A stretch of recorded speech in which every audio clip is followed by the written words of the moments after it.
మహామాసాది గురించి కన్యాం కనక సంపన్నాం కనక ఆభరణైర్యుతాం దాస్యామి సంపదైతుభ్యం శివలోకే జిగీషి అని చెబుతాం మనం. మరి కన్యతో పాటు ఏమేమి చెప్పింది, ఏమేమి ఇమ్మన్నారు మీకు తెలుసు కదా. మరి ఏమి ఇస్తారో చెప్పని అడుగుతున్నా నేను, మంత్రంలో కాదు. ఇక్కడ అసలు విషయానికి వస్తే అక్కడ ఏమి ఇస్తారో చెప్పండి మాకు.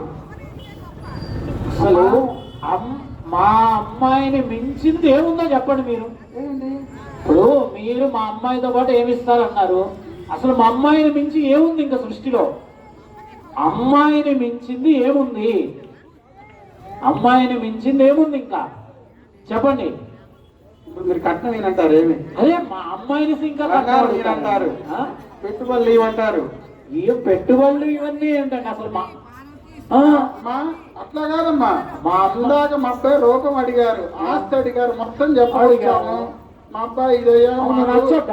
ఇప్పుడు నచ్చాడు, అమ్మాయికి నచ్చాడు, తర్వాత అబ్బాయికి నచ్చాడని తర్వాత ఫస్ట్ అమ్మాయికి నచ్చాడా లేడా?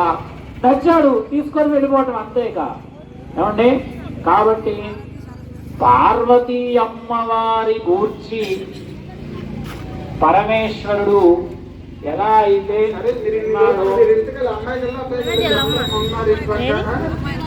చెప్పండి, ఏంటి అమ్మాయి కళ్యాణ్ చెప్పాను కదా. మా అమ్మాయిని ఇస్తున్నా, ఇంకేం కావాలి అంతకన్నా మీకు?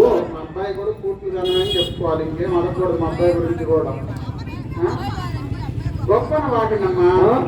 గంటకి దగ్గర బొంతలు ఎక్కడ ఉంటుంది, గొప్పను వాగండి. ఒక్క నిమిషం. ఏంటి మీరేమన్నారు? అమ్మ కొంచెం విభూతి ఇస్తారు కానీ ఇక్కడ షాప్కి వెళ్ళాను, ఒక బంగారం తీసుకున్నా, ఒక 2 ఉంగరాలు కళ్యాణానికి, ఇదిగో విభూతి, కొంచెం 2 గోల్డ్ అండి. అట్లాగా ఈ విభూతి కాదమ్మా, మోక్షం పొందినటువంటి వాడికి విభూతి ఇస్తే దానికి సంగతి తర్వాత ఫస్ట్ నాకు అసలు ఇంట్లో భోజనానికి అతిథులు వస్తారండి, బంధువులు వస్తారు. మీ ఆయన కొంచెం భోజనాలు కూరలు చేయాలండి, కొంచెం కూరలు లేదు మార్కెట్ గా, నా దగ్గర మోక్షం తప్ప ఏం లేదు అన్నాడు అనుకో. వచ్చినోడు ఏం చేస్తాడు? అరే అన్నపూర్ణమ్మ తల్లి అంటే అవన్నీ అందరూ తెలుసు అని చెప్పి, అది జ్ఞానధనం అమ్మ. వీళ్ళకి ఆ జ్ఞానధనం కాదు కావాల్సింది, ఈ ధనం. కలియుగంలో ఉన్న ధనం కావాలి, జ్ఞానధనం నువ్వు చెప్పేది. కలియుగంలో ఉన్న ధనం కావాలి. కలియుగంలో అంటే ఎవరి దగ్గర ఏది లేదు అది తీసుకోవడం ఆనవాయితీ. మా అమ్మవారు జ్ఞానం ఉంది మా దగ్గర, జ్ఞానం కొండంతుంది. సరస్వతి అమ్మవారుగా అందరికీ జ్ఞానం ఇచ్చింది, గాయత్రీదేవిగా వేదాలను నిలబెట్టింది మా అమ్మ. మాకు ఆ జ్ఞానం చాలా ఉంది. ముందు డబ్బులు ఇవ్వండి, బంగారం, డబ్బులు. గాయత్రి వేదాలు నిలబెట్టింది. ఆ వేదాలను 4 పాదాలు చేసుకొని వృషభం మీద కూర్చున్నాడు మా స్వామి. స్వామి వృషభం అన్నారు, ఎంతో తెలుసుగా. 4 పాదాలు, 4 వేదాలు తెలుసుగా మీ అందరికీ. సకల దేవతలు ఎక్కడ ఉంటారు తెలుసు కదా. దాని మీద ఆశీనుడై కూర్చున్నాడు మా స్వామి. మొత్తం కిందనే మా స్వామి కన్నా.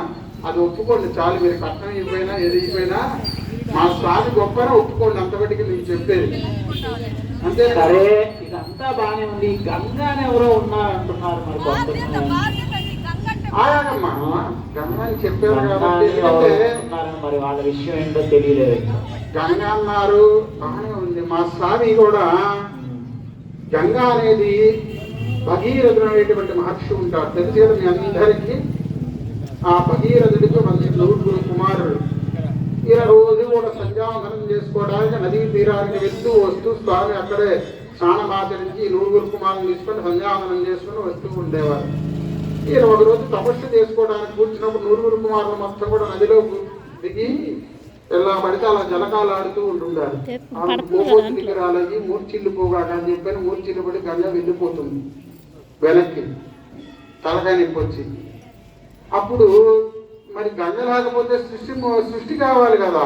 తాగడానికి నీళ్లు ఉండాలి, పంట పండాలంటే నీళ్లు ఉండాలి, నువ్వేం చేయాలంటే నీళ్లు ఉండాలి. మరి అది లేదు కాబట్టి మళ్ళీ దేవతల మొత్తం కూడా ఎవరి దగ్గరికి పోతారు అంటే పరమేశ్వరుడి దగ్గరికే. ఎవరయ్యా ఆ గంగను మళ్ళీ తెచ్చేది శక్తి ఎవరికయ్యా అంటే పరమేశ్వరుడి దగ్గరికి. అప్పుడు పరమేశ్వరుడు గంగని